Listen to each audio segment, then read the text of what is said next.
Aujourd'hui, on plonge dans un univers absolument fascinant. La vision du monde du peuple Dogon du Mali, telle que l'a raconté le sage Ogotemeli.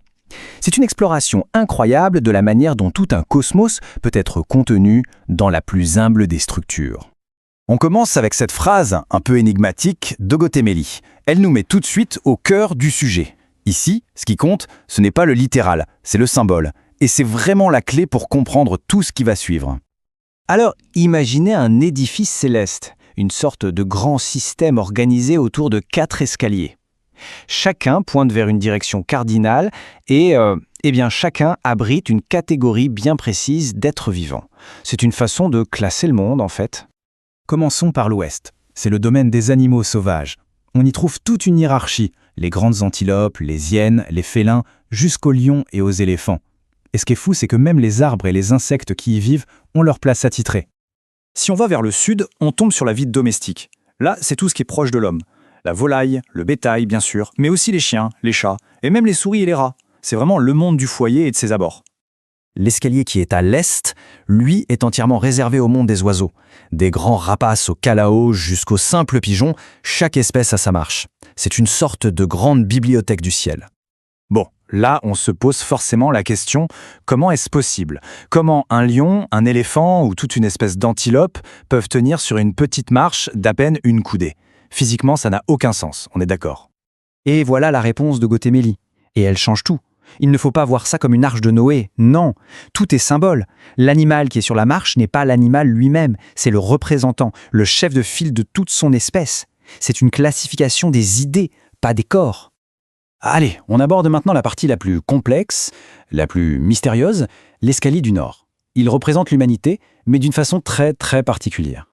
Regardez-moi cette disposition. Sur les 5 premières marches, on trouve le peuple des pêcheurs, les bozos, et les 4 premiers sont littéralement liés à un poisson attaché à leur nombril. C'est une image vraiment étrange qui suggère une sorte de fusion, une connexion vitale entre l'humain et le monde de l'eau. Et la clé de l'énigme, elle se trouve dans la langue.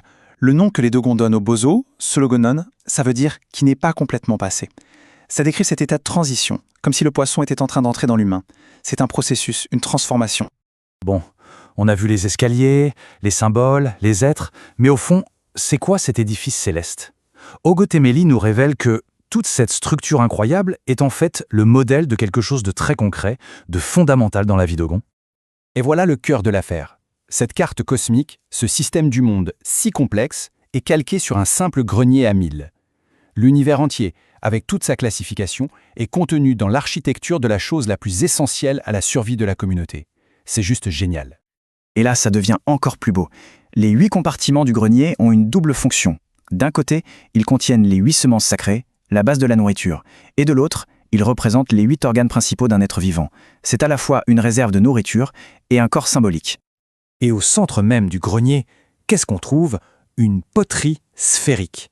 Elle symbolise la matrice, l'utérus. On comprend alors que ce grenier, c'est bien plus qu'un entrepôt. C'est le lieu de la naissance, de la création de l'univers. Alors maintenant, assemblons toutes les pièces du puzzle.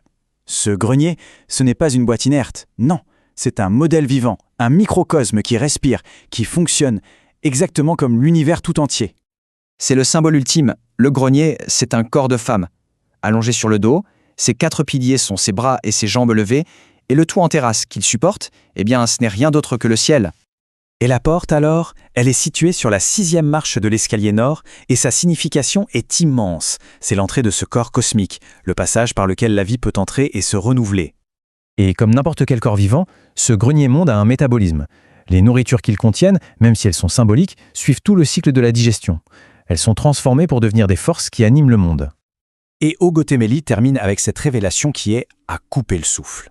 Les fonctions corporelles de ce grenier cosmique sont directement liées aux forces de la nature. La digestion de la lumière du soleil crée la nuit. Le souffle devient les nuages et le sang devient la pluie qui nourrit la terre. Tout est absolument et intimement lié. Cette vision du monde Dogon est incroyable. Elle nous montre comment le plus grand, le cosmos, peut être lu à travers le plus petit, le quotidien. Et ça nous amène à une dernière question. Et aujourd'hui pour nous, quels sont nos greniers? Quels sont les symboles cachés qui, peut-être, sans qu'on le sache, structurent notre propre perception de la réalité?